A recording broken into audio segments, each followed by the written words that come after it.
नमस्कार, मैं आकांक्षा सक्सेना। आशा करती हूँ आप लोग बहुत अच्छे होंगे। तो आज हम लोग बात करने वाले हैं कि किस तरह से हम उन कुछ चीज़ों को ध्यान में रखें जो हमारी लैंग्वेज को ना केवल इफ़ेक्टिव बनाए बल्कि नेचुरल भी साउंड कराए। फॉर एग्जाम्पल, आपने कई बार कुछ लोगों से ऐसे बात की होगी जो इंग्लिश को अच्छी तरीके से जानते हैं, उसकी समझ अच्छी है, कैसे कम्युनिकेशन में यूज़ करना है, लोगों की अपनी पारंगत है, they got the expertise how to use language, but sometimes it becomes a barrier too. कई बार किसी एक पर्टिकुलर चीज़ की नॉलेज बहुत डेप्थ में होने से उसका फंक्शन भी डिस्टर्ब हो जाता है। When I am saying this, I mean to say कि जब हम इंग्लिश को as a second language for the purpose of communication use करते हैं तो हमारी लैंग्वेज इतनी सिंपल, इतनी सरल होनी चाहिए कि अगर कोई व्यक्ति उसको आधा अधूरा भी जानता है तब भी कॉम्प्रिहेंशन हो सके। जब मैं ये कह रही हूँ तो मेरे कहने का मतलब ये है कि इंग्लिश को for the purpose of communication through the communicative approach use करने के लिए कुछ चीज़ों को ध्यान में रखना चाहिए। फर्स्ट एंड फॉरमोस्ट थिंग, हम जब भी इंग्लिश को as a second language for the purpose of communication use करें तो इसे इम्प्रेशन के लिए कतई यूज़ ना करें, इसे for the purpose of communication use करें। इसका मतलब ये है कि जब मैं किसी दूसरे व्यक्ति से इंग्लिश में कम्युनिकेट कर रही हूँ तो मैं बिल्कुल भी इस मंशा को ना रखूँ कि मेरा उद्देश्य है मुझे इंग्लिश आती है। मैं ऐसे डिफ़िकल्ट, ऐसे कॉम्प्लिकेटेड वर्ड्स को ना यूज़ करूँ जिससे अगला बंदा जो मुझसे कम्युनिकेट कर रहा है, जो मेरा कम्युनिकेशन का पार्टनर है, उसको ये महसूस ना हो कि ये मैडम केवल ये बताना चाह रही हैं कि इनको कितनी अंग्रेजी आती है, राइट।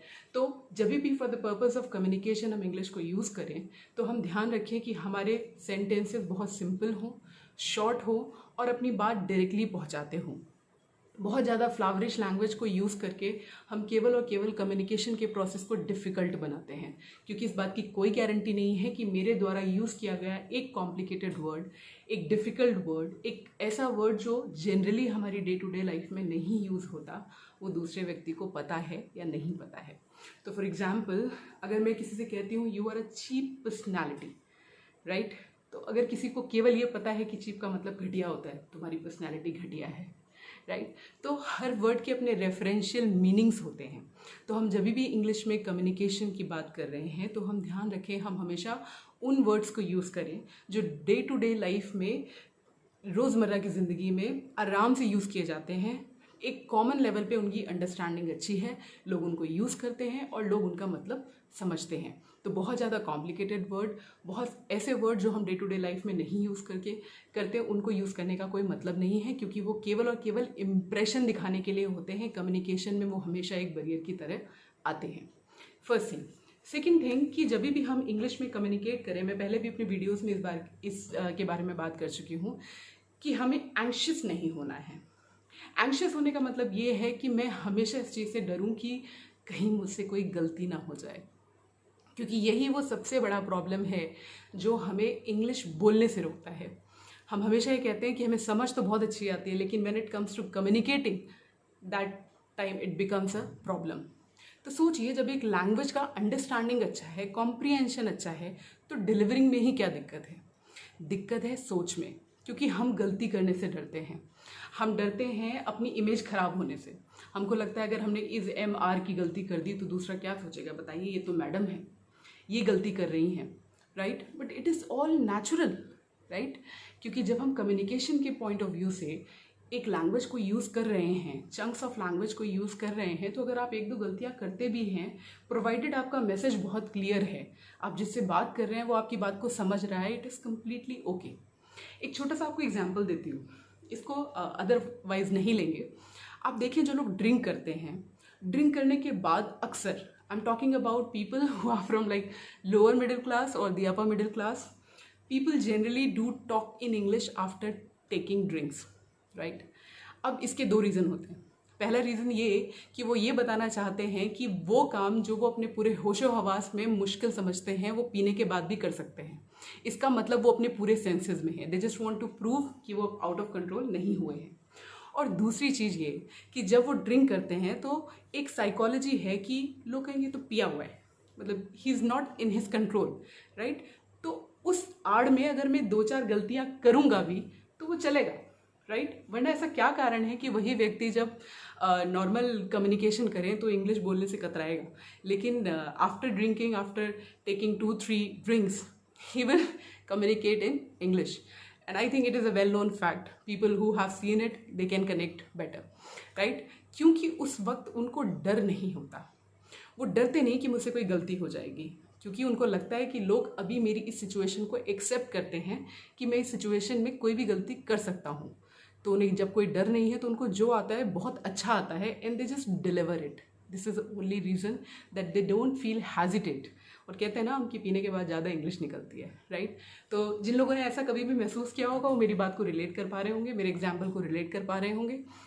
उद्देश्य आपको यही बताने का है कि जब भी हम इंग्लिश में कम्युनिकेट करें तो डरे ना, क्योंकि डरना कोई सोल्यूशन नहीं है। डरना केवल आपके पैरों को पीछे खींचेगा। जब भी आप इंग्लिश में कम्युनिकेशन की बात करें तो आप ये ध्यान रखें कि आपका उद्देश्य केवल अपनी बात को सामने वाले व्यक्ति तक पहुंचाना है। उसमें अगर आप 2-4 गलतियां करते हैं, which is completely okay, trust me, later on with practice you will realize कि ये गलतियां धीरे धीरे कम कम कम कम और एक दिन बिल्कुल परफेक्शन पे जाके सब कुछ खत्म हो जाएगा। आप गलतियां करेंगे ही नहीं, क्योंकि it is perfectly based on the law of use and disuse.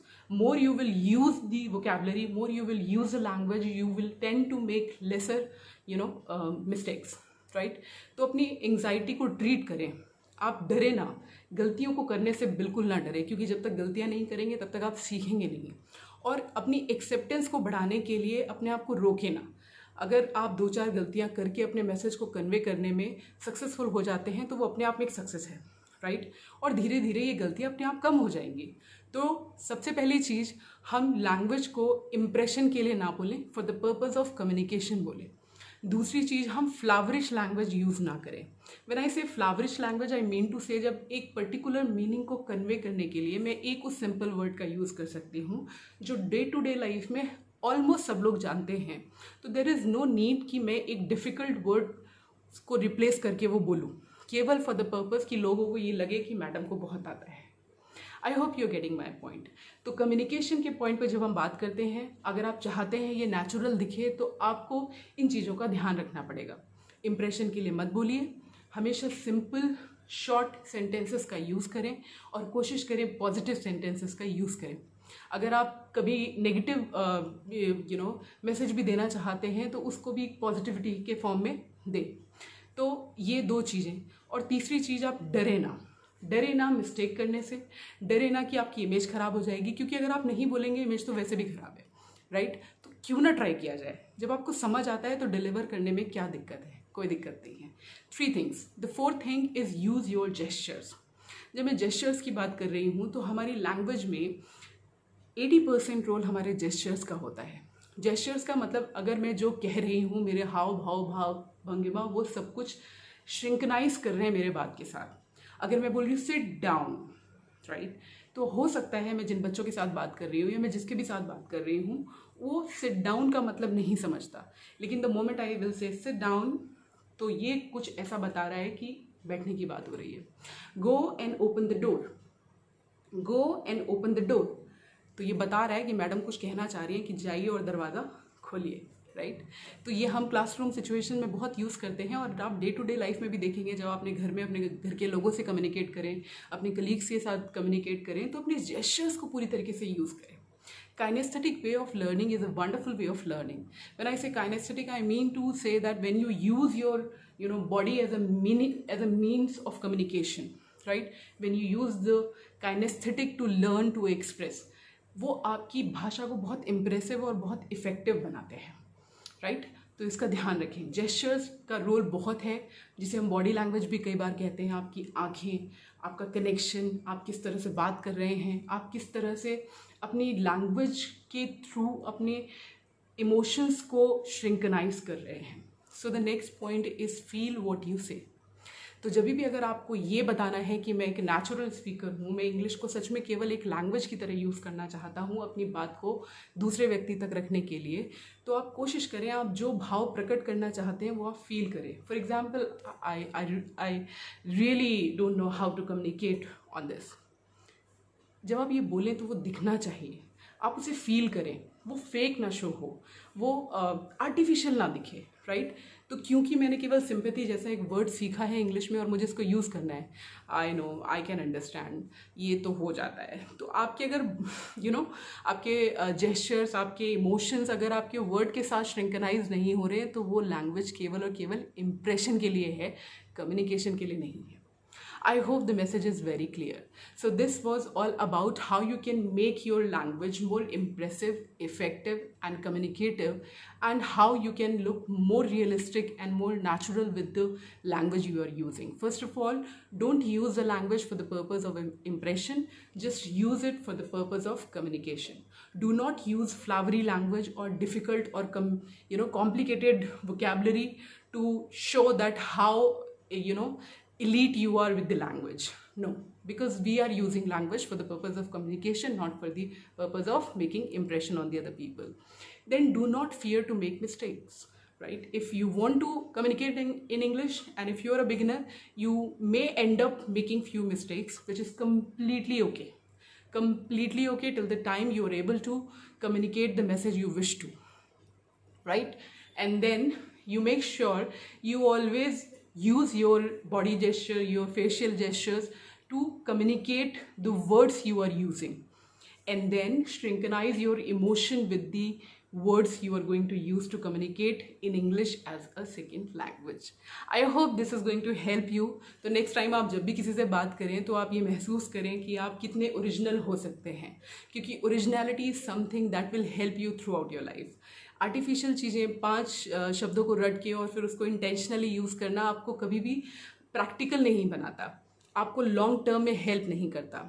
और the most important thing, if you want to sound natural, if you want to feel realistic and natural and impressive while you speak to someone in English, make sure you don't do the translation kind of thing, because the moment you do translation, literal translation in your mind, आपकी भाषा कभी natural दिख ही नहीं सकती। क्योंकि अगर मुझे बोलना होगा मैं वहाँ रहूँगी, तो मैं पहले आई को सोचूंगी, फिर मैं वहाँ रहूँगी, इसको इंग्लिश में सोचूंगी और फिर बोलूँगी। तो जब मैं सोचूंगी और बोलूँगी इसमें एक लैग आएगा, और ये जो लैग आएगा ये आपको कभी भी नेचुरल साउंड नहीं करने देगा, right? I hope it is clear. तो आप इंप्रेशन के लिए कतई ना बोलें, आप कम्युनिकेशन के पर्पज़ के लिए बोलें। फ्लावरी लैंग्वेज को मत यूज़ करिए, क्योंकि ये केवल इंप्रेशन को दिखाने के लिए होती है, आपका purpose of doing the communication नहीं सॉल्व करने वाली। डरिए बिल्कुल भी मत, अपने जेस्चर्स और अपने इमोशंस को फील करें जब आप ऐसे किसी वर्ड को यूज़ करें जो आपकी फीलिंग और इमोशंस के साथ श्रिंकनाइज करता हो। और लिटरल ट्रांसलेशन हमेशा आपको एक आर्टिफिशियल स्पीकर बना के रखेगा। आपकी कम्युनिकेशन कभी भी इफेक्टिव नहीं होगी अगर आप लिटरल ट्रांसलेशन में फंसे रहेंगे, क्योंकि कम्युनिकेशन में एक फ्लो होता है, एक स्टिमुलस होता है, एक रिस्पॉन्स होता है, और वो रिस्पॉन्स अगर तुरंत नहीं आता तो आर्टिफिशियलिटी आ जाती है, राइट? तो किसी ने आपसे पूछा how are you doing, I am doing fine, perfect, how are you, right? So this seems natural. और अब आप सोचेंगे किसी ने बोला हाउ आर यू, तुम कैसे हो, मुझे जवाब देना है मैं अच्छा हूँ, तो मैं मतलब आई, अच्छा मतलब गुड, हूँ मतलब am, I am good, so it doesn't feel right. I hope you get my point. So if you want to be an effective, realistic and a natural communicator, please make sure you do the communication for the purpose of communication, not making impression. I hope you get my point. Do not go for literal translation, this is not going to help you. And do think in English. Think in English, I mean to say, whatever you say, whatever you see around, just try to think that if I want to talk about this particular thing, what would I say about it in English, right? So think in English, react in English. That means you keep on thinking, making sentences in your mind with the natural attribute. Do combine it with your gesture, your emotion, and do not hesitate to make mistakes. Do use the language for the purpose of communication, not for the purpose of impression. This is how you're going to excel in your communicative approach. I can bet you on that. I hope this is going to help you. अगर आपको मेरे द्वारा बनाए गए videos अच्छे लगते हैं, आपको लगता है कि वो आपकी नॉलेज को कहीं ना कहीं इन्हांस कर रहे हैं और आपको हेल्प कर रहे हैं पार होने में, तो प्लीज़ मेरे चैनल को सब्सक्राइब करें, उसको लाइक करें और अपने आसपास के लोगों में उसको ज़्यादा से ज़्यादा शेयर करें। तब तक के लिए खुश रहें, अच्छे से रहें, stay home, stay happy and enjoy learning. Thank you so very much, take care, bye bye.